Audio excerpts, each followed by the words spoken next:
Hi, I'm Alla and welcome to Picture Perfect Listings, a channel for Airbnb, short-term, and vacation rental hosts to take and improve their own listings images with just their phones.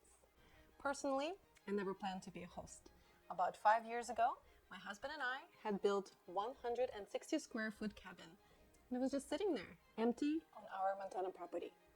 As a joke, we decided to put it up on Airbnb to see if this bare bones Unabomber Deluxe cabin would attract any visitors to our neck of the woods. As a portrait and family photographer, I took some pictures of our cabin the best I could. Limitations of time and money forced me to photograph our spaces without a professional real estate photographer. You too can just dive in and photograph your listings because you know your space the best. With your phone, you can always update your own listings photos yourself, which helps your listing rank higher in search. Taking great images yourself, you're also helping to market your images on social media sites, helping potential guests find and book you.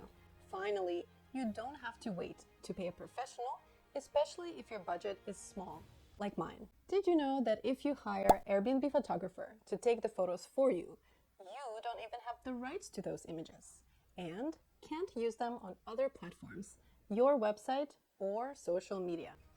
5 years into hosting, our now 3 cabins have been featured on websites all over the world, and A-Frame Cabin went viral with its biggest feature, Buy Airbnb. I know that none of that would be possible without the power of pictures. On this channel, you can expect short 5 to 10 minute videos helping you save time and money by improving your Airbnb listing images with a camera all of us already have, a phone.